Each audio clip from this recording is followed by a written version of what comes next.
जय हिंद आप सभी लोगों को। स्वागत है आप सभी का एक बार फिर से आपके अपने एग्जाम प्लस के ऑनलाइन प्लेटफॉर्म पे। तो ऑनलाइन प्लेटफॉर्म पे हम लोग उन सभी एग्जामिनेशंस को ध्यान में रखते हुए एक प्रैक्टिस सेशन को चलाया जा रहा है जिसमें अलग अलग टॉपिक अलग अलग सब्जेक्ट से उठाए जा रहे हैं। कल से हम लोगों ने एवरेज की क्लास को देखना शुरू किया है और आज से जीएस का टॉपिक भी शुरू होगा जिसमें एमसीक्यू के माध्यम से आपको टॉपिक को समझाने की कोशिश की जाएगी। और इस कार्य के लिए आपके साथ एक बहुत ही जाने माने शिक्षक विकेश सर वो रहेंगे जो आपके जीएस के टॉपिक को कवर करेंगे। और जीएस के टॉपिक में आज का जो पहला टॉपिक है वो पहला टॉपिक है आपका इंडियन ज्योग्राफी का। और इसके लिए विकेश सर आपकी क्लास को कंडक्ट करेंगे। आइए सभी लोग हम लोग स्वागत करते हैं विकेश सर का एग्जाम प्लस के ऑनलाइन प्लेटफॉर्म पे। जय हिंद दोस्तों। जैसा कि सर ने बताया है कि आज से हम जीएस टॉपिक में इंडियन ज्योग्राफी का एमसीक्यू सॉल्व करेंगे जो आगामी हमारे आने वाले एग्जाम है जैसे एमटीएस और मई लास्ट में जैसे सीएचएसएल का उसको ध्यान में रखते हुए एमसीक्यू ये सब कराया जा रहा है जिससे आपके परीक्षा में ज्यादा से ज्यादा इन एमसीक्यू के माध्यम से सहायता मिल सके। तो आइए हम शुरू करते हैं आज का अपना एमसीक्यू ज्योग्राफी का एमसीक्यू। पहला क्वेश्चन, प्रायद्वीपीय भारत में उच्चतम पर्वत चोटी है। प्रायद्वीपीय भारत का मतलब हमारा जैसा कि जीएस में हमने पढ़ाया है तो मतलब प्रायद्वीपीय भारत का जो दक्षिण भारत का पूरा संपूर्ण हिस्सा है उसको लगभग प्रायद्वीपीय पठार के हिस्से में रखा जाता है या उसी को प्रायद्वीपीय भारत बोलते हैं क्योंकि ये मुख्य रूप से तीन तरफ समुद्र से घिरा हुआ है, इस वजह से इसको प्रायद्वीप बोलते हैं। प्रायद्वीपीय भारत यानी दक्षिण भारत की जो हमारी मुख्य रूप से उच्चतम चोटी है उसमें पहला ऑप्शन है आपका अन्नामुड़ी, दूसरा है दोदा बेटा, महेंद्रगिरी और नीलगिरी, जिसमें हमारा सबसे ऊंचा चोटी जो है अन्नामुड़ी है जो मुख्य रूप से हमारी अन्नामलाई जो पर्वत श्रृंखला पश्चिम घाट का ही हिस्सा है उसकी सर्वोच्च चोटी है अन्नामुड़ी जो दक्षिण भारत की उच्चतम चोटी है। जैसे आप देख सकते हैं यहाँ मैप के माध्यम से दक्षिण भारत वाले हिस्से में जैसे ये आपका कांटिन्यू पश्चिमी तट पर हमारा पश्चिम घाट है, उसके बाद पूर्वी तट पर इस तरीके से पूर्वी घाट का हिस्सा है और यहाँ पर हमारा एक कंटिन्यू आगे पश्चिम घाट बढ़ा हुआ है और यहाँ पर आकर इससे आगे ये जो नीचे वाली श्रृंखला है इसी को अन्नामलाई की पहाड़ी कहते हैं और इसी में हमारी अन्नामुड़ी जो भारत की सर्वोच्च चोटी है, दक्षिण भारत की या प्रायद्वीपीय भारत की सर्वोच्च चोटी है, यही पर स्थित है, यही अन्नामुड़ी पर्वत श्रृंखला है। नेक्स्ट, और दूसरा हमारा क्वेश्चन है पश्चिमी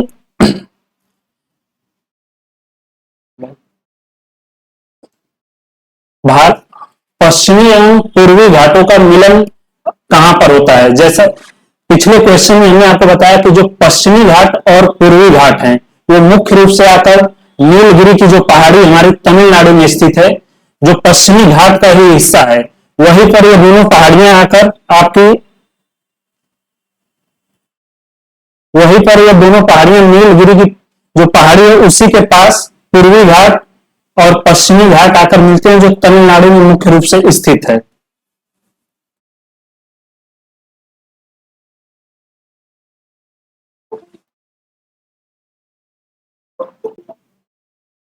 कार्डार्मम की पहाड़ी जो सेकंड ऑप्शन है, कार्डार्मम की पहाड़ी हमारा इसको हम देखेंगे जो दक्षिण भारत का सबसे लास्ट पॉइंट हमारा जो प्रायद्वीपीय की सबसे दक्षिणतम चोटी जो है यहां पर लगभग यहाँ पर एक कार्डार्मम की पहाड़ी यहाँ पर जो प्रायद्वीपीय भारत की दक्षिणी पहाड़ी है और उसके बाद जो पालनी की पहाड़ी है, पालनी की पहाड़ी हमारा मुख्य रूप से तमिलनाडु वाले हिस्से में यहाँ पर पालनी और इसी के नीचे देखेंगे सेवराय की पहाड़ियां, ये मुख्य रूप से पश्चिमी और पूर्वी घाट के हिस्से में नहीं आते, ये अलग से तमिलनाडु क्षेत्र में वहां की छोटी पहाड़ियां हैं। उसके बाद जो लास्ट ऑप्शन है अन्नामलाई की पहाड़ियां, अन्नामलाई की पहाड़ियां जैसा ये पश्चिमी घाट का हिस्सा ही है और शेष हिस्सा एक तरीके से है इस तरीके से जैसा कि एक पूर्वी ये पूर्वी घाट और ये पश्चिमी घाट हमारा, और इसी के पास ये नीलगिरी की पहाड़ियां जो हैं यहीं पर आकर पूर्वी और पश्चिम घाट मिलते हैं।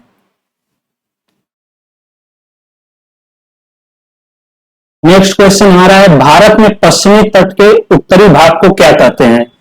भारत में जो पश्चिमी तट है उसके उत्तरी भाग को क्या कहा जाता है? इसमें हमारा ऑप्शन है कोंकण तट, कोरोमंडल तट, मालाबार तट और गोदावरी तट।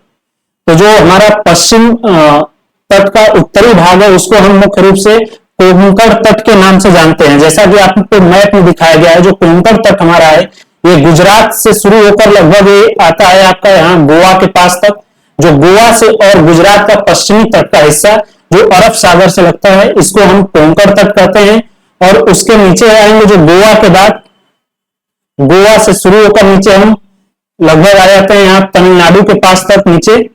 जो गोवा और तमिलनाडु का पश्चिमी तट का हिस्सा है उस हिस्से को हम मालाबार तट, और उसी के बाद इधर अगर पूर्वी तट पर हम देखेंगे, पूर्वी तट पर लगभग गोदावरी के मुहाने से लेकर नीचे आप केरल तक आएंगे, केरल तक के हिस्से को हम कोरोमंडल तट, और ये जो गोदावरी का मुहाना है इसके ऊपर का जो हिस्सा है ये वाला, इसको गोदावरी तट कहा जाता है।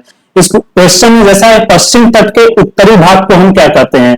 तो उत्तरी भाग जैसे ये पश्चिमी तट हमारा है, पश्चिम तट का टोटल जो है पश्चिम, इसका उत्तरी भाग यानी गोवा से लेकर ये जो गुजरात तक वाला हिस्सा है इसको हम क्या कहते हैं? तो यही हमारा कोंकण तट कहलाता है।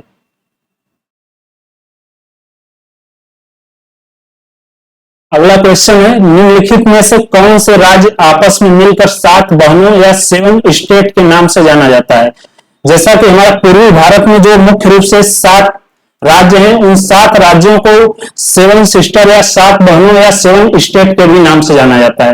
इन 7 स्टेट में मुख्य रूप से हम देखेंगे जैसे जो कॉमन तौर पर क्या होता है कि जैसे क्वेश्चन में सिक्किम ऑप्शन में आता है, सिक्किम को लोग कॉमन तौर पर यही जानते हैं कि ये पूर्वी भारत का हिस्सा है, लेकिन जबकि सिक्किम को आप देखेंगे ये पूर्वी भारत से अलग हिस्सा है। बीच में इसके देखेंगे तो जो पश्चिम बंगाल का दार्जिलिंग वाला हिस्सा है वो उससे उसके माध्यम से पूर्वी राज्यों से अलग होता है जो सिक्किम है। तो इस वजह से सिक्किम जो है कि 7 सिस्टर या 7 बहनों का राज्य जिनको कहा जाता है उसमें नहीं आता है।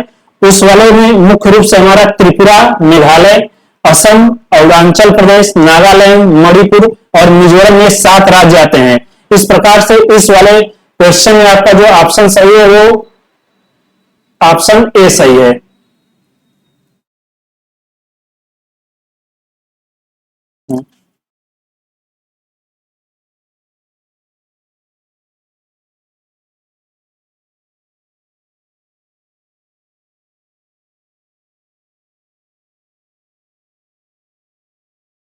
कर्क रेखा निम्नलिखित में से कौन से भारतीय राज्यों से होकर गुजरती है? जो कर्क रेखा है वो भारत को लगभग हमारे देखेंगे तो भारत को लगभग 2 बराबर हिस्सों में बांटती है। एकदम पूरा कंप्लीट बराबर नहीं, लेकिन एक औसत या एक लगभग रूप में लिया जाए तो कर्क रेखा जो है भारत को लगभग 2 भागों में बांटती है। कर्क रेखा भारत में हमारे मुख्य रूप से 8 राज्यों से होकर गुजरती है। जो हमारे ऑप्शन दिए गए हैं इस ऑप्शन में अगर कॉमन तौर पर देखा जाए जो 8 राज्य हैं वो 8 राज्यों में गुजरात, मध्य प्रदेश, छत्तीसगढ़, झारखंड, पश्चिम बंगाल, त्रिपुरा, मिजोरम और एक राज्य जो इसमें ऑप्शन में नहीं दिया गया वो राजस्थान है। तो इसमें जैसा कि क्वेश्चन पूछा गया है तो ऑप्शन जो दिया गया उस हिसाब से अगर हम देखेंगे तो राजस्थान नहीं इसमें है, यानी जो हमारा सी वाला ऑप्शन है, ऑप्शन सी गुजरात,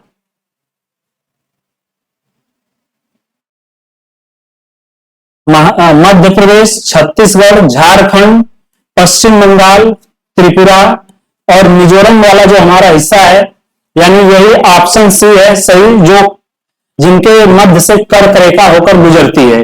कर्क रेखा इन्हीं ऑप्शन के हिसाब 7 राज्य और जबकि इसमें एक और राज्य 8वां राजस्थान है। इस प्रकार जैसे इस पर क्वेश्चन इस तरीके से भी पूछ सकता है कि कर्क रेखा निम्नलिखित में से कितने राज्यों से होकर गुजरती है। तो हो सकता है वहां पर आपका क्वेश्चन जो दे उसका ऑप्शन है राज्य की संख्या पूछे, तो संख्या याद रखिएगा कि ये 8 राज्यों से होकर गुजरती है।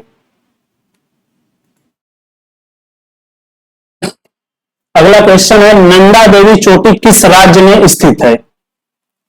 नंदा देवी चोटी जो हमारी है ये मुख्य रूप से उत्तराखंड राज्य में स्थित है। उत्तराखंड में गौरी गंगा और ऋषि गंगा नाम की दो घाटियां हैं, उन्हीं दोनों के मध्य ये नंदा देवी जो है हमारा हिमालय का हिस्सा है और उत्तराखंड में गौरी गंगा और ऋषि गंगा घाटी के मध्य स्थित है। अगला क्वेश्चन है, बृहत्तर ग्रेटर हिमालय का दूसरा नाम क्या है? जो बृहत्तर या ग्रेटर हिमालय यानी हमारा जो मुख्य रूप से जो हिमालय वाला रीजन जो भारत के हिस्से में हिमालय का हिस्सा है टोटल, उसको हम कानून तौर पर तीन हिमालय वाले हिस्से को तीन पार्ट में डिवाइड करते हैं, जिसमें आपका एक है हिमाद्री हिमालय, दूसरा है मध्य हिमालय और तीसरा है वाह हिमालय, या उसी को हम शिवालिक हिमालय भी कहते हैं। तो इसमें ऑप्शन जो दिया गया है कि मतलब जो बृहद हिमालय है उसका अन्य नाम या दूसरा नाम क्या है? तो उसका दूसरा नाम जो ऑप्शन ए हमारा है हिमाद्री हिमालय, ये ऑप्शन हमारा इसका ग्रेटर हिमालय का दूसरा नाम हिमाद्री हिमालय है। जबकि ऑप्शन बी हम देखेंगे जो सह्याद्री है, सह्याद्री ये पश्चिमी घाट का ही एक अन्य नाम है। और असम हिमालय जो है, असम हिमालय जब हिमालय वाले क्षेत्र को हम नदियों के आधार पर विभाजित करते हैं या एक तरीके से कहा जाए उसका प्रादेशिक विभाजन करते हैं, तो जो तीस्ता नदी और ब्रह्मपुत्र नदी के बीच का जो हिमालय का हिस्सा है उसको हम असम हिमालय के नाम से जानते हैं। और जो शिवालिक हिमालय है, जो हिमालय का तीसरा डिवीजन होता है, जिसको हम वाह हिमालय या बाहरी हिमालय या शिवालिक हिमालय इसी को कहा जाता है। यह मुख्य रूप से हिमालय का सबसे लास्ट भाग है, यानी सबसे बाद में निर्मित पहाड़ी क्षेत्र है, इस वजह से इसको बाहरी हिमालय या वाह हिमालय के नाम से भी जाना जाता है।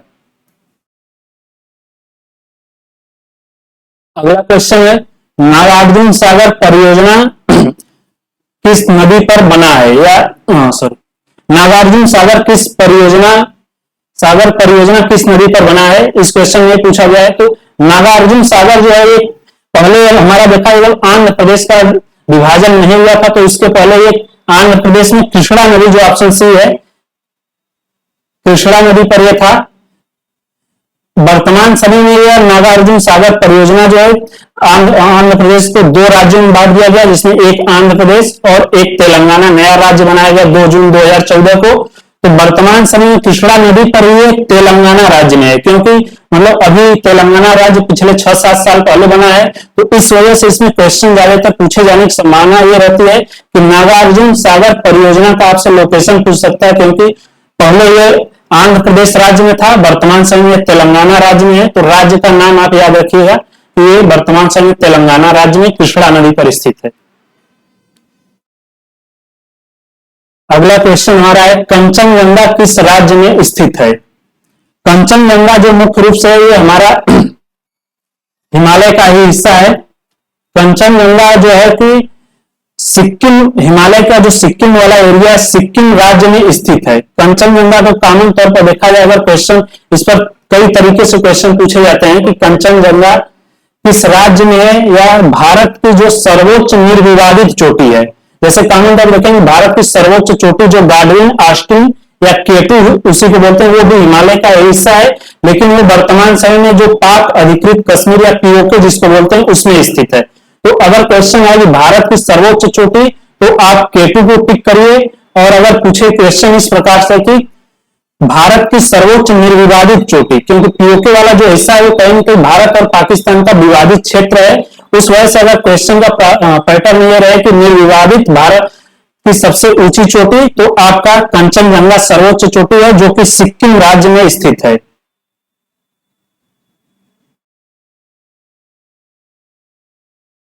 निम्नलिखित में से चुने जिसे जवाहरलाल नेहरू पोर्ट व भारत में सबसे बड़े कंटेनर बंदरगाह के नाम से जाना जाता है।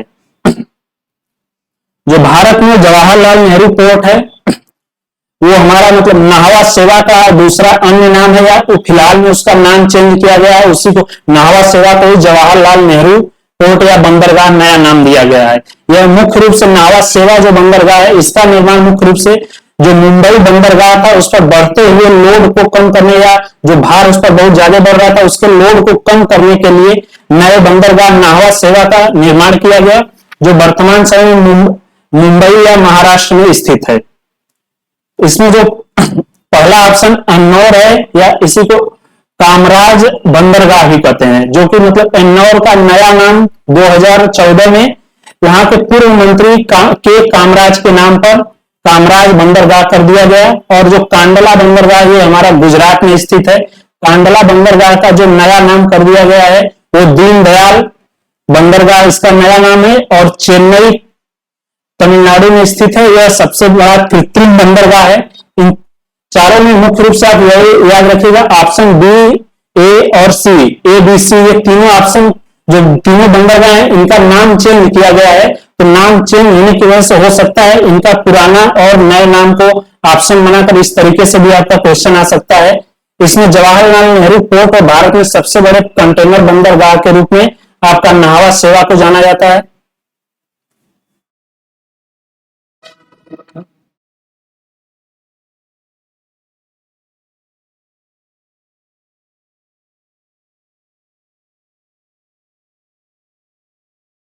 बहुत बहुत धन्यवाद सर। और मुझे पूरी उम्मीद है कि बच्चों आप सभी लोगों को आज अपनी जीएस की क्लास बहुत ही अच्छी लगी होगी, क्योंकि एक ये अलग तरीके से आपको क्लास देने का प्रयास किया गया है, जिसमें आपको सिर्फ डिस्क्रिप्टिव नहीं या सिर्फ एमसीक्यू नहीं, एमसीक्यू के माध्यम से उस पूरे के पूरे टॉपिक को डिस्क्रिप्शन को दिया गया है। जैसा कि मैं देख भी रहा था कि सर ने चारों ऑप्शन को बहुत अच्छे से इलॉबरेट किया, यानी आपका एक ही क्वेश्चन में टोटल 4 से 5 क्वेश्चन बन जा रहे थे, यानी 10 क्वेश्चन में आपने लगभग 40 से 45 क्वेश्चंस को कर लिया है। और इसी तरीके से लगातार हमारे साथ बने रहिए और अपने दोस्त मित्रों में भी आप यूट्यूब चैनल के लिंक को शेयर करिए और ज्यादा से ज्यादा लोगों तक पहुंचाइए। और ऐसे ही अच्छी वीडियोस जो आपके एग्जाम को पॉइंट ऑफ व्यू करके बनाई जाएंगी, इनसे लगातार जुड़े रहने के लिए, पढ़ने के लिए आप सभी लोग चैनल को लाइक, सब्सक्राइब और शेयर जरूर करें। मिलते हैं आप सभी लोगों से एग्जाम प्लस के ऑनलाइन प्लेटफॉर्म के अगले सेशन में। तब तक के लिए आप सभी लोगों को जय हिंद।